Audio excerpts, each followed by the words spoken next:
Alhamdulillah.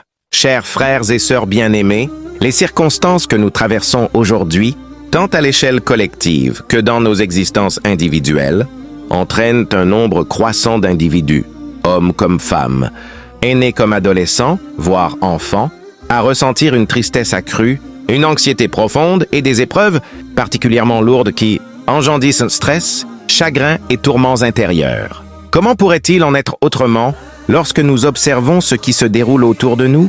Ces événements ne peuvent que nous affliger.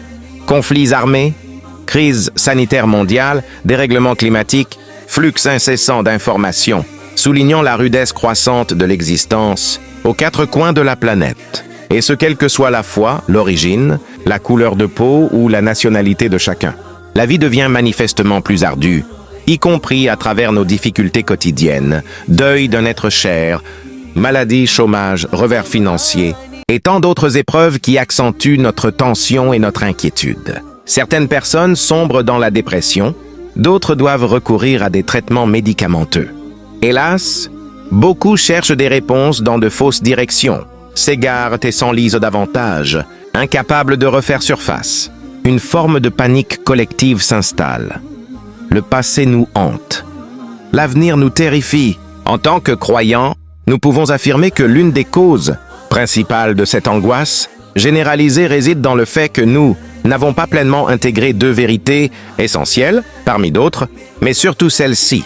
La première, dès lors que celui qui dirige l'univers entier, qui maîtrise toute chose pour qui rien n'est impossible, celui qui n'a qu'à dire « soit » pour que cela soit « kun fayakun ». Dès lors qu'Allah, le Très-Haut, le sage par excellence, est avec nous, nous n'avons aucune raison de nous affliger. C'est ce que le prophète, paix et salut sur lui, rappela à Abu Bakr dans la grotte, alors que les ennemis étaient à quelques pas, animés du seul désir de les éliminer. Il lui dit que la proximité d'Allah éloigne tout mal.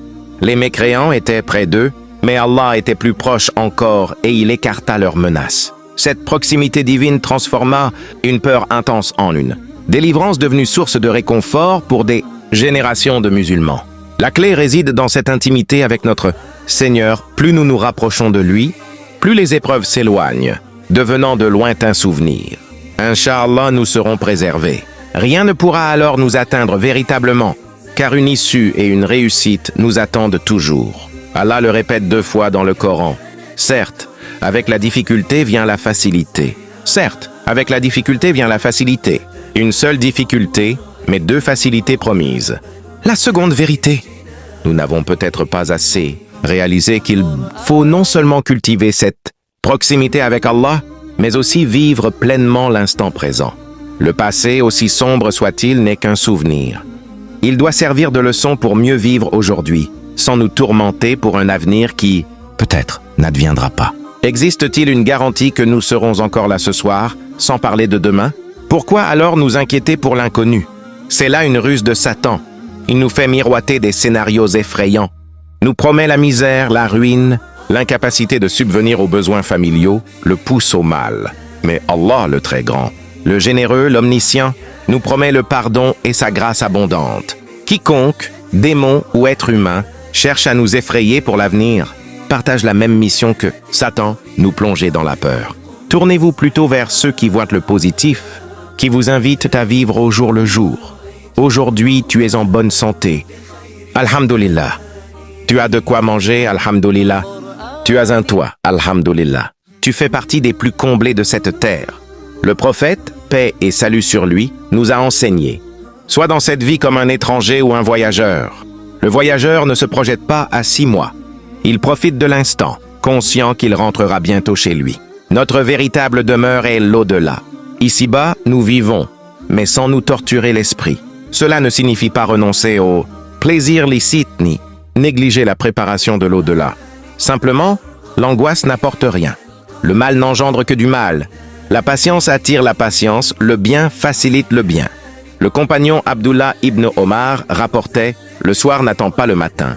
Le matin n'attend pas le soir. Profite de ta santé avant la maladie, de ta vie avant la mort. Car la maladie viendra, la mort viendra inéluctablement. Agis donc maintenant, sans remettre au lendemain. Le sommeil lui-même, cette petite mort, Ah nous rappelle que notre âme est entre les mains d'Allah qui la restitue à qui il veut. Pour être préservé des tourments, des tristesses et des angoisses, il faut la piété, l'amour sincère pour Allah, la certitude que le vrai refuge est auprès de lui. Fuyez vers Allah, dit le Coran.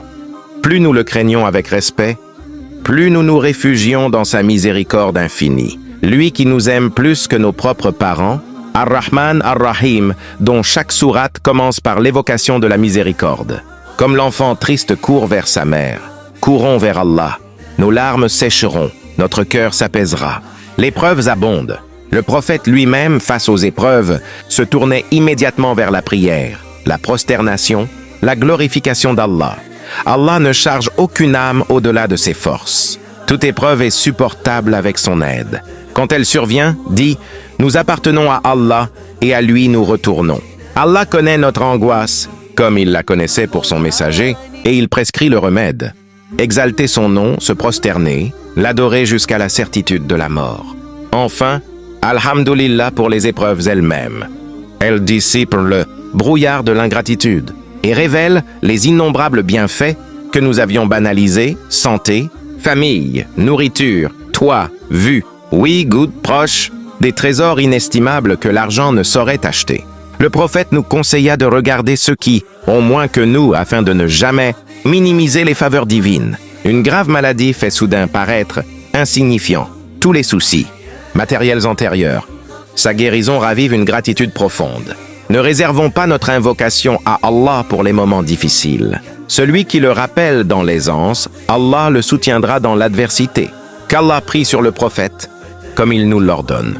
Ô vous qui croyez, priez sur lui et adressez-lui vos salutations. Allahumma salli wa sallim wa barik ala abdika wa rasulika. Muhammad wa ala alihi wa sahbihi tasliman kathira. Qu'Allah agrée les califes bien guidés. Abu Bakr, Omar, Othman et Ali, et tous les pieux jusqu'au jour du jugement. Abonne-toi à ma chaîne La Maison du Savoir Islamique. Qu'Allah vous illumine de sa grâce. Amina.